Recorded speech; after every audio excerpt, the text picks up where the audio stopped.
Assalamualaikum warahmatullahi wabarakatuh. Kami dari Prodi Administrasi Publik kelas B1 dari kelompok 2 Makalah Bahasa Indonesia. Makalah kami berjudul Penggunaan Bahasa Indonesia di Lingkup Generasi Milenial. Dalam kelompok kami terdiri dari 7 orang. Yang pertama yaitu ada Vidi Visesa Alvia dengan NIM 20 Yang kedua ada Diki Aulia Rohman dengan NIM 20. Yang ketiga ada Puput Prihandini dengan NIM 20. Yang keempat ada Dina Aulia Febianti dengan NIM 20. Yang kelima ada saya sendiri, Maretariarsa Hanifa dengan NIM 20. Dan yang keenam ada Lailatul Fitria dengan NIM 20. Dan yang terakhir ketujuh ada Risa Indasari dengan NIM 20. Dan berikut masuk ke pembahasan yang pertama pada makalah kami, yaitu bab pendahuluan yang berisi pertama latar belakang.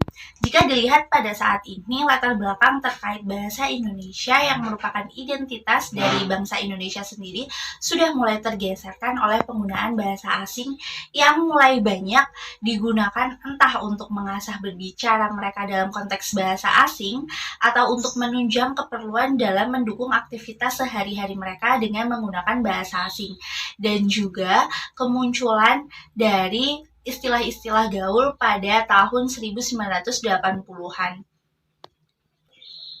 Munculnya bahasa gaul di Indonesia pada tahun 1980 awalnya dikenal dengan bahasa prokem atau bahasa pergaulan di kalangan preman pada saat itu. Dan seiring berjalannya waktu, istilah gaul menjadi bahasa yang menarik dan kekinian karena lebih terkesan modern di kaum milenial, sehingga mereka senang menggunakan bahasa gaul dalam pengimplementasian berkomunikasi di kehidupan sehari-hari.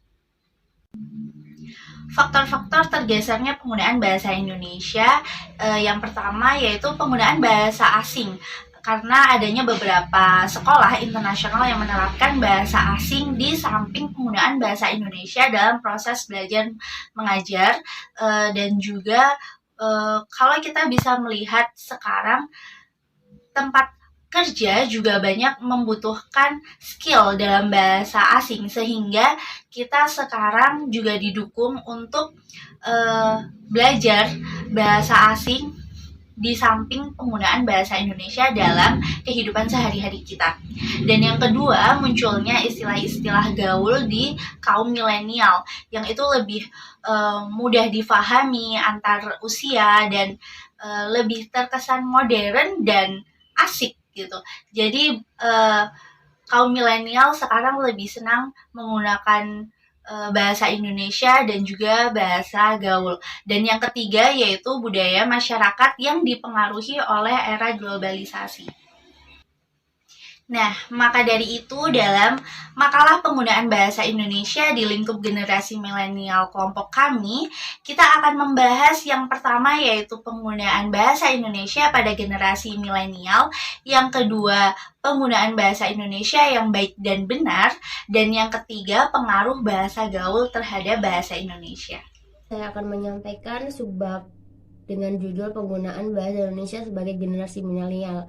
Di paragraf pertama di situ disebutkan bahwa bahasa merupakan media untuk penyampaian pendapat dan sebagai alat komunikasi. Dimana kalau kita mengingat peran bahasa sendiri merupakan sebagai alat komunikasi utama dalam kehidupan manusia berinteraksi.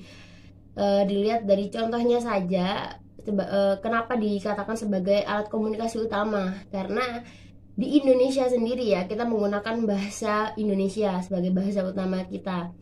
Nah, bisa dilihat ketika kita bertemu dengan orang asing, orang yang tidak kita kenal, dari bagaimanapun bentuknya, seperti kayak kelihatan, wah ini orang NTT, wah ini orang bla bla bla bla, meskipun bagaimana bentuknya, pasti penggunaan bahasa utama kita yang kita gunakan pertama kali ketika kita berkomunikasi dengan orang tersebut pasti menggunakan bahasa Indonesia. Nah, makanya kenapa disebut di dalam Indonesia sendiri ini menggunakan bahasa Indonesia sebagai bahasa utamanya.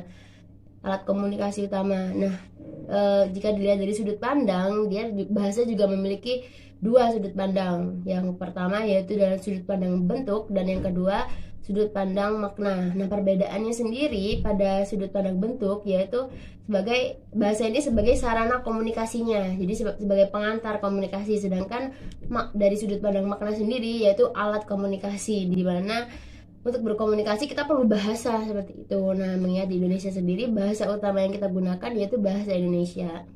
Nah, kemudian lanjut pada paragraf kedua, di situ disampaikan bahwa pengimplementasian dalam penggunaan bahasa dapat menunjukkan identitas suatu bangsa. Di sini mengingat lagi alat persatuan alat persatuan berjasa dalam sejarah Indonesia sendiri yaitu bahasa Indonesia, dimana ketika kita bertemu dengan orang asing gitu ya, can you speak bahasa, pasti identik gitu, kayak orang ngomong bahasa Indonesia, oh pasti dari Indonesia, seperti itu. Kayak sama aja kayak kalau misal Inggris gitu ya, dia ngomong bahasa asing, bahasa Inggris tanda kutip bahasa Inggris, pasti nggak menentu karena bahasa dunia juga menggunakan bahasa Inggris. Tapi kalau ketika kita ngomong bahasa Indonesia, udah pasti nih orang Indonesia, pasti seperti itu. Kurang lebih seperti itu penjelasannya. Kemudian pada paragraf 3, belajar bahasa asing mulai digemari oleh generasi milenial. Oh ya, mengingat lagi di paragraf 2 tadi, penggunaan bahasa. Nah, orang-orang ini kadang dari manapun berbicara dengan orang asing, mereka belum bisa bahasa Inggris, maksudnya bahasa asing. Paling apa ya, minimal bahasa Inggris lah ya kita kalau ngomong, karena bahasa global kan memang menggunakan bahasa Inggris. Nah, karena kekurangan ilmu dalam bahasa Inggris tersebut, maka banyak orang-orang terutama para generasi milenial ini yang belajar bahasa asing, terutama bahasa Inggris. Dan kalau saya lihat teman-teman saya bahasa Jepang yang sering dipelajari bahasa Inggris, bahasa Jepang. Namun yang dikhawatirkan yang terjadi pada saat ini, saya melihat bahwa keinginan orang-orang untuk belajar bahasa asing ini sendiri dapat positif dan dampak negatifnya. Dapat positifnya sendiri, mereka jadi tahu gitu bahasa-bahasa asing yang tidak semua orang tahu, yang harus dipelajari sebenarnya, tapi banyak yang menyepelekan. Tapi mereka sudah bagus ada keinginan untuk belajar bahasa asing. Namun orang-orang yang sudah terlalu fokus dengan belajar bahasa asing itu membuat generasi milenial ini kayak lupa gitu bahwa bahasa Indonesia ini bahasa utama kita. Mengingat lagi di paragraf ke-1 tadi, sebagai bahasa utama bahasa negara Indonesia sendiri, bahasa Indonesia. Jadi mereka sering melupakan, kayak orang-orang kalau dibilang zaman now gini, kayak misal bilang santai pakai slow, kayak gitu, kayak bilang anak zaman masa kini diganti anak zaman now, kayak gitu, kayak penggunaan campuran bahasa-bahasa seperti itu menghilangkan budaya bahasa utama kita, bahasa Indonesia itu tadi, karena maknanya menjadi beda, bukan lagi generasi milenial, generasi masa kini jadi dirubah menjadi generasi zaman now, kayak gitu tuh sebenarnya bagus, cuman jadinya nanti ditiru oleh apa ya, oleh orang-orang yang belum belajar bahasa asing dan dia menggunakan bahasa itu sebagai bahasa sehari-hari. Jatuhnya hilang ini budaya bahasa Indonesia sendiri ini, kayak seperti itu. Jadi mungkin paragraf selanjutnya akan dijelaskan oleh teman saya. Kemudian yang selanjutnya yaitu penggunaan bahasa Indonesia di kalangan milenial. Pada paragraf keempat, yaitu pengaruh era globalisasi dalam penggunaan bahasa Indonesia mulai tergeserkan dengan adanya bahasa asing. Seperti yang kita ketahui, globalisasi merupakan proses mendunia atau mengglobal, yang dimana setiap orang tidak terikat oleh batasan-batasan wilayah atau negara, sehingga mereka akan lebih mudah dalam bertukar informasi dengan bangsa lain dengan menggunakan media elektronik. Dan di era digital seperti saat ini yang menuntut penguasaan teknologi dan bahasa asing di setiap berbagai kehidupan, yang tentunya membuat bahasa Indonesia itu sendiri semakin tergeserkan. Selain itu, ada beberapa orang yang menganggap bahasa Indonesia sebagai penghambat globalisasi, karena bahasa Indonesia tidak digunakan secara global, seperti halnya bahasa asing. atau bahasa internasional. Kemudian pada paragraf kelima yaitu penggunaan bahasa gaul di kalangan milenial. Keinginan untuk belajar bahasa asing justru membuat bahasa Indonesia sendiri semakin tidak diminati oleh kalangan milenial. Munculnya istilah-istilah baru yang mencampur baurkan antara bahasa Indonesia dengan bahasa asing semakin membuat hilangnya wujud asli bahasa Indonesia itu sendiri. Seperti contoh, kids zaman now, yang mengartikan remaja masa kini, atau Wallace yang untuk menggantikan kata santai, dan masih banyak lagi. Jadi, pengguna bahasa Indonesia bertanggung jawab penuh terhadap berkembangnya bahasa Indonesia. Baik buruknya bahasa Indonesia itu 10 tahun, 20 tahun hingga 30 tahun yang akan datang tergantung dengan penggunanya, dalam artian kita. Jadi kita sebagai generasi milenial harus bisa berperan aktif dalam mengembangkan dan membina bahasa Indonesia itu sendiri. Penggunaan bahasa Indonesia yang baik dan benar. Dalam paragraf pertama yang membahas penggunaan bahasa Indonesia yang baik dan benar, kita sering mendengar ungkapan gunakanlah bahasa Indonesia yang baik dan benar. Dari ungkapan tersebut timbul berbagai reaksi. Pertama, orang mengira bahwa kata baik dan benar dalam ungkapan tersebut memiliki makna yang sama atau identik. Sebenarnya, yang dimaksud dari ungkapan tersebut ialah memberikan kesempatan dan hak kepada pemakai bahasa untuk menggunakan bahasa secara bebas dengan keinginan dan kemampuan dalam berbahasa. Lalu paragraf kedua yang membahas berbahasa yang baik sesuai lingkungan. Berbahasa yang baik adalah berbahasa sesuai lingkungan. Bahasa itu digunakan terdapat beberapa faktor penentu dalam hal ini. Pertama, orang yang berbicara. Kedua, orang yang diajak bicara. Ketiga, situasi itu formal atau non-formal. Keempat, topik pembicaraan. Sedangkan bahasa yang benar adalah bahasa yang sesuai dengan kaidahnya, aturannya, serta bentuk strukturnya. Jika berbahasa Indonesia, baku harus sesuai dengan kaidah yang tertulis dalam buku-buku tata bahasa. Sebaliknya, jika menggunakan salah satu dialek Madura misalnya, harus betul-betul bahasa Madura seperti yang digunakan oleh penduduk asli Madura. Itulah yang dimaksud dengan kata benar.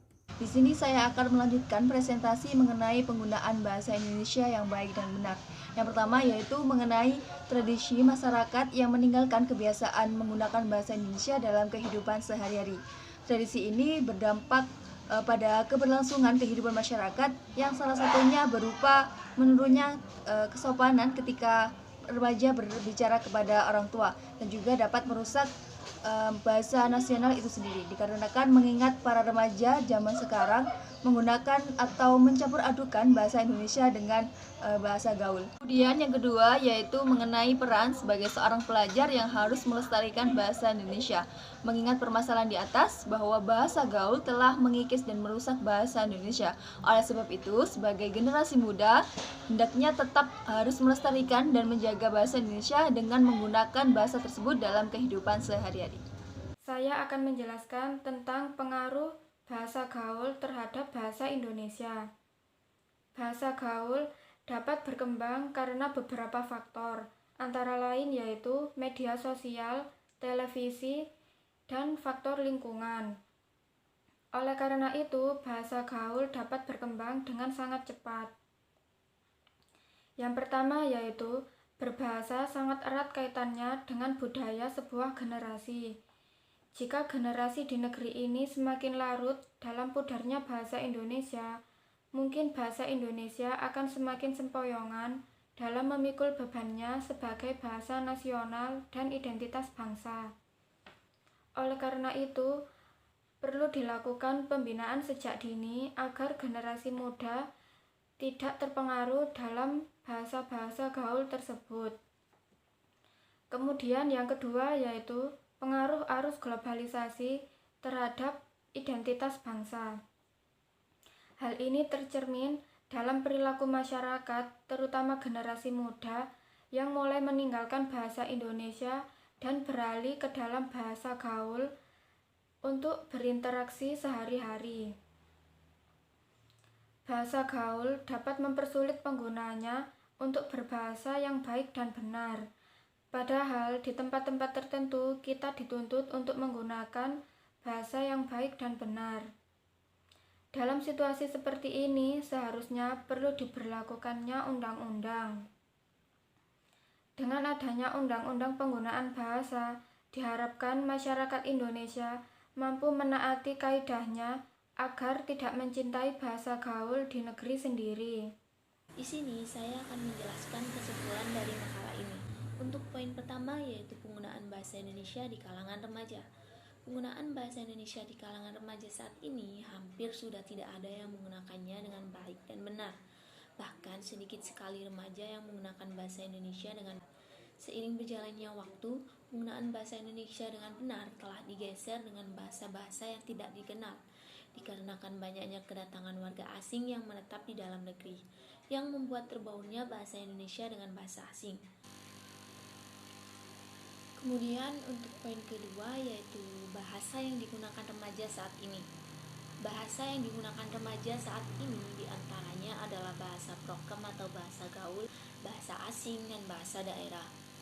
Bahasa Indonesia tidak digunakan sebagaimana mestinya oleh kalangan remaja pada saat ini. Lalu bagaimana solusi untuk meningkatkan minat para remaja kita agar menggunakan bahasa Indonesia baik dan benar? Yaitu dengan tindakan yang nyata dimulai dari diri sendiri, masyarakat, dan pemerintah. Karena itu merupakan elemen penting untuk perubahan agar remaja, masyarakat, dan pemerintah Indonesia memiliki rasa bangga akan bahasanya sendiri. Dan bahasa Indonesia sendiri merupakan alat pemersatu bangsa sebagai identitas bangsa Indonesia dan sebagai lambang kebangsaan nasional. Demikian presentasi dari kelompok kami yaitu kelompok 2. Mohon maaf bila ada salah kata. Terima kasih. Wassalamualaikum warahmatullahi wabarakatuh.